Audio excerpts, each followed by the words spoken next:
Ford shares are on the move lower after a worse than expected quarter, and this ticker is the third hottest ticker on the Yahoo Finance platform right now. Let's dive into this Ford report and the auto industry more broadly with John Murphy, senior auto analyst at BofA Global Research. John, always nice to get some time with you. Market is not liking this Ford quarter. They missed on earnings, had some cautionary things to say about first quarter production.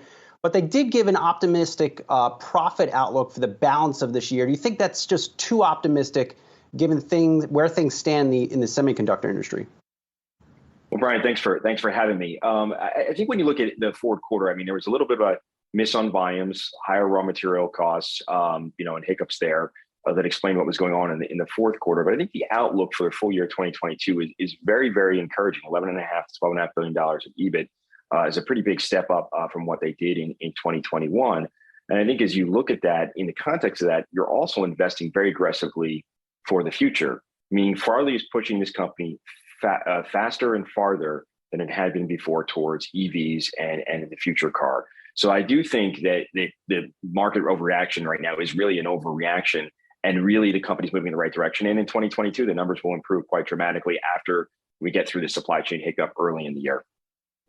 Hey, John, it's Julie here. And yet it does seem like there was at the very least some sort of communication breakdown here between the street and the company. When you get a miss of that magnitude last quarter, what did the company not communicate well in terms of what was going on during that quarter?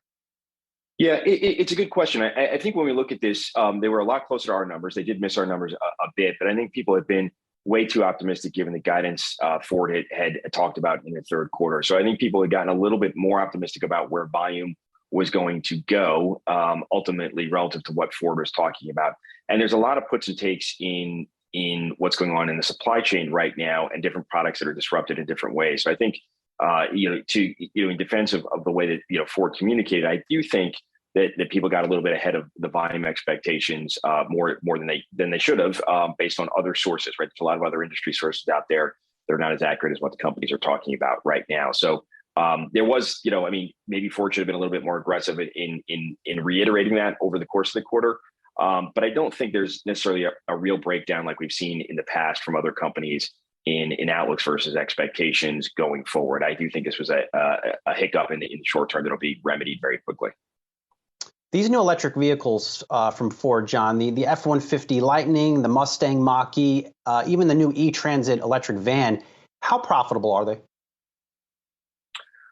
Well, in the near term, they are profitable. The F-150 is sharing some components with the F-150 Lightning with the original F-150. So there is some benefit on a variable basis that they're getting from the F-150 Lightning. The Mach-E on a unit economic basis is probably profitable at this point. So over time, I think you're going to be looking at products that are as profitable, if not more profitable, than the outgoing ICE product. That's going to take some time. You're going to have to drive battery costs down. You're going to have to drive scale up. But the profit opportunity is at least the same, if not greater, over time on EVs. It's going to take some time, but I think it's the transition is going to be pretty good for Ford and probably for the rest of the industry over time. I got this question from a user, and perhaps you can answer it for us. General Motors shares. Now, they have really badly underperformed for the past year or so. Now, GM has come out with a lot of high-profile investments in EVs. They seem to be moving aggressively into EVs. What is wrong? Is there something wrong with their messaging? How come they can't drive that excitement that Ford seems to be driving? Well, GM for the better part of the last 5 years has been well ahead of Ford, and Ford is catching up quickly under the auspices of Farley's leadership. So there's definitely a significant change and catch up of Ford being sort of left behind by GM and Ford finally catching up.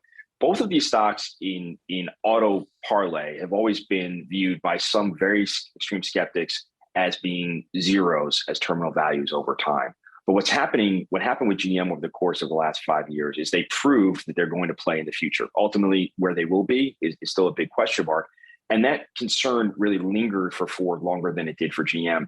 But now that Ford is putting up, as a full year basis and in reality for 2022, pretty good results, and moving forward on EVs very quickly and on the AV future, I think people are understanding that probability of it being a zero is now off the table, like it was at GM in the past couple of years, and Ford stock is now catching up for it. I mean, the valuation on these stocks is still way under where it should be, at least in my opinion. So I think sort of the garbage multiples these names used to trade at are probably hopefully a thing of the past. And as people understand they're going to have some bright future in, debatable exactly where they land, you can really start to own these things for the future and not just for current cash flow. John, when we talk about the future, big picture for these companies, is who wins on EVs going to be the most important factor for these companies? And if that's so, who is going to win on EVs? And obviously, we got to throw Tesla into that discussion as well. So I think there's two dimensions as to where the future will go. First is on EVs, and it's a good question, Julie. When we look at our product pipeline analysis that we do in Car Wars each year, we're expecting the bulk of the market, better than half of the vehicles that are going to be launched in 2022 calendar year to be EV. So 29 new EV launches. A lot of those are coming from GM and Ford and other companies. But when we look at the next 3 years beyond that, GM and Ford really dominate. And I think as you look at this, their market shares on EVs are around 5 or 6% right now. In the course of the next 3 years, we expect them to be in the 15% range, plus or minus. At the same time, the rest of the industry is catching up as well to Tesla. And we expect Tesla's market share to drop from about 70% in EVs to about 20% in the next 3 years. So they're really gaining the bulk of that, of the market share that we expect Tesla to lose. But I think the second thing that's really important here is that in some ways, the powertrain transition towards EVs is just that, the industry, and you have to find ways to make more money off of these vehicles over time.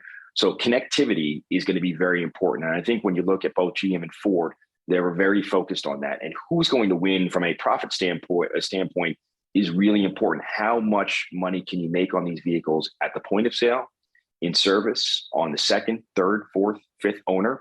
And that connectivity to the vehicle, much like an iPhone, opens up opportunity to connect to these consumers through the asset itself, participate in many more transactions on the sale of the vehicle, than also over lifetime service of that vehicle. Sort of the iceberg of profit opportunity that's always been there, sort of underneath the surface, that the industry hasn't been able to get to. So with a connected EV, you can do a whole lot more with the consumer and stay connected to them over time. And GM and Ford really are focused on this.